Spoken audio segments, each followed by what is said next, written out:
കാറ്റേ നീ വീശരുതിപ്പോൾ. നേർത്ത ഒരു കാറ്റ് മതി ചെറുക്കള ബേർക്കയിലെ ആമിനയും കുഞ്ഞുമോനും ചതഞ്ഞമരാൻ.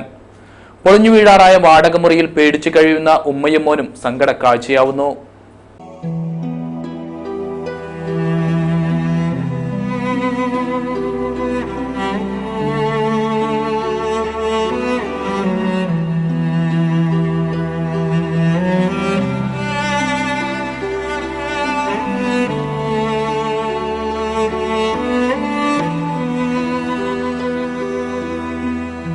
ഒരു കഷ്ണം കാരക്കയും ഒരു ഗ്ലാസ് പച്ചവെള്ളവും കൊണ്ട് നോമ്പ് മുറിക്കും.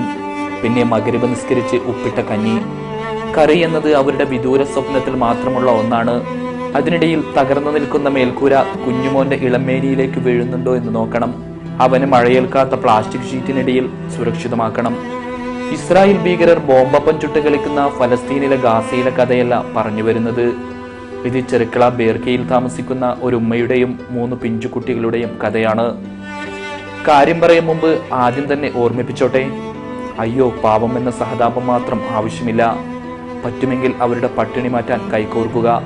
ആ പാവങ്ങളുടെ ഒരു വീടെന്ന സ്വപ്നത്തിനു വേണ്ടി ആവുന്നതെല്ലാം ചെയ്യുക. അല്ലെങ്കിൽ ഉള്ളുരുകി ഒന്ന് പ്രാർത്ഥിക്കുക. അക്ഷരങ്ങൾ കൊണ്ട് പറഞ്ഞറിയിക്കാനാവാത്ത ചില കാര്യങ്ങളുണ്ട് ഈ ലോകത്ത്. അതിലൊന്നാണ് ഈ ജീവിതങ്ങൾ. സുള്ളിയ സ്വദേശിനിയായ ആമിനയും 3 കുഞ്ഞുങ്ങളുമാണ് ദുരിതത്തിന്റെ ജീവിതം നയിക്കുന്നത്. നാടുനീള ഇഫ്താർ സംഗമങ്ങൾ പൊടിപൊടിക്കുമ്പോൾ, ഇന്നിന്റെ നോമ്പുതുറയുടെ വിഭവങ്ങളിലേക്ക് ചിക്കനും മട്ടണും വെജ് ബിരിയാണിയും ഒന്നിച്ചെത്തുമ്പോൾ, ഭക്ഷണം കണ്ടുമടുത്ത ആളുകൾക്ക് മുന്നിൽ ആമിനയുടെ ജീവിതം ഒരു ചോദ്യമായി മിഴിച്ചു നിൽക്കുന്നു. സത്യം, ഇന്നലെയും അവർ നോമ്പ് തുറന്നത് ഒരു കഷ്ണം കാരക്കയും പച്ചവെള്ളവും കുടിച്ചിട്ടായിരുന്നു. പിന്നെ ഇത്തിരി നേരം കഴിഞ്ഞ് സുന്ദരമായൊന്ന് ഭക്ഷിക്കാൻ അവർക്ക് മുന്നിൽ പൊരിച്ചതും വറുത്തതുമില്ല. ഉപ്പിട്ട കഞ്ഞിയാണ് അവരുടെ കൺമുന്നിലെ ഏറ്റവും വലിയ ബിരിയാണി. വ്യത്യസ്തങ്ങളായ പഴച്ചാറുകളും അപ്പത്തരങ്ങളും കൺമുന്നിൽ നിറയുന്ന നോമ്പുതുറ. റോള്, പപ്സ്, ഉള്ളിവട, സമൂസ. നമ്മുടെ നോമ്പുതുറ വിഭവങ്ങളുടെ എണ്ണം നീണ്ടു പോകുമ്പോൾ തൊട്ടടുത്ത് പട്ടിണി കിടക്കുന്ന പാവങ്ങൾ ഇപ്പോഴും ഈ ഭൂമിയിലുണ്ട് എന്ന സത്യത്തിന് ആമിനയുടെ ജീവിതം അടിവരയിടുന്നു. ഇത് ആമിനയുടെ പരാതിയോ പരിഭവമോ അല്ല. കാരണം ഭക്ഷണത്തെക്കുറിച്ച് അവർക്കൊന്നും പറയാനില്ല. അവർക്ക് പറയാനുള്ളത് ഒരു കാര്യം മാത്രം: എനിക്ക് വീടൊന്നും വേണ്ട, നിസ്കരിക്കാൻ, മഴ നനയാതെ കുഞ്ഞുമോനെ ചേർത്ത് പിടിക്കാൻ ഒരു മുറി, അത് മാത്രം മതി. അതിനെ ഞാൻ വീടെന്ന പേരിട്ട് വിളിച്ചോളാം. മഴ പെയ്ത് വെള്ളം കെട്ടിക്കിടക്കുന്ന ഓടുകൾ, അങ്ങിങ്ങായി ഇളകി നിൽക്കുന്ന പഴകി ദ്രവിച്ച വാടകമുറിയിലിരുന്ന് സങ്കടം പറയുമ്പോൾ ആമിനയുടെ കണ്ണ് നിറയുകയാണ്. നോമ്പ് തുറക്കല് കാരക്കയും വെള്ളം കൊണ്ട് തുറക്കുന്നു.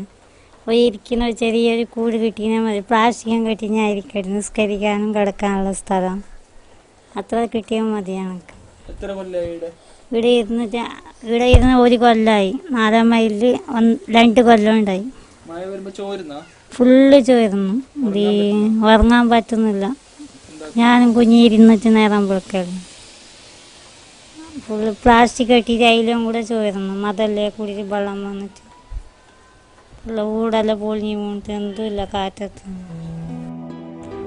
വീടുകൾ ആവശ്യത്തിനുമപ്പുറം അലങ്കാരമാക്കി മാറ്റുന്ന കാലത്ത് നമ്മൾ ആമിനയുടെ മുറി കണ്ടാൽ കരഞ്ഞു പോകും. നമ്മുടെ മുറ്റത്ത് നിരത്തിയ ഇന്റർലോക്കിന്റെ കാശുണ്ടായിരുന്നുവെങ്കിൽ ആ ഉമ്മാക്കും കുഞ്ഞുമോനും മഴയെയും കാറ്റിനെയും പേടിക്കാതെ കിടന്നുറങ്ങാമായിരുന്നു. ഓരോ തുള്ളി മഴയും അവരുടെ മേനിയിലേക്കാണ് പെയ്തിറങ്ങുന്നത്.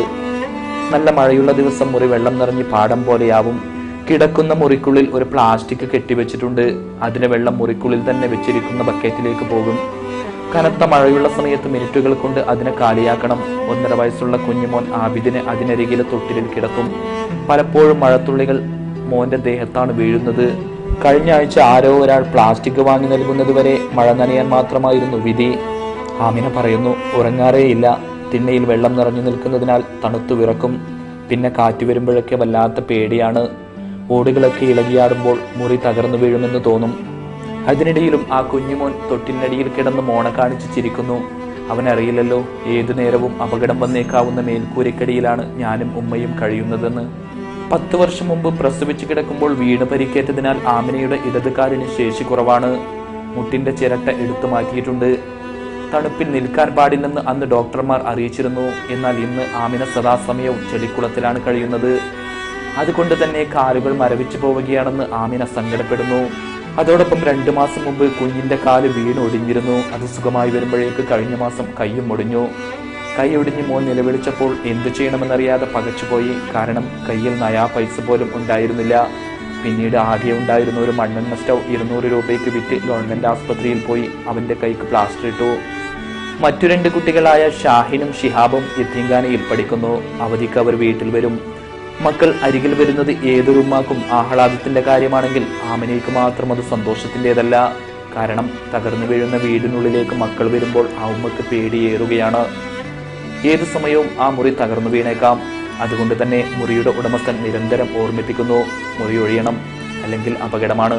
പക്ഷെ പോകാൻ വേറെ ഇടമില്ലാത്തതിനാൽ ആമിന ആവശ്യത്തിനു മുന്നിൽ മിഴിച്ചു നിൽക്കുന്നു. വാർത്ത ചെയ്തിറങ്ങുമ്പോൾ ആമിന പിന്നെയും പറഞ്ഞു, നിസ്കരിക്കാൻ വേണ്ടി ചെളിയില്ലാത്ത വൃത്തിയുള്ള ഒരു സ്ഥലം, മഴയും വെയിലുമേൽക്കാതെ തലചായ്ക്കാൻ ഒരു തുണ്ട് ഭൂമി, അത് മാത്രം മതി.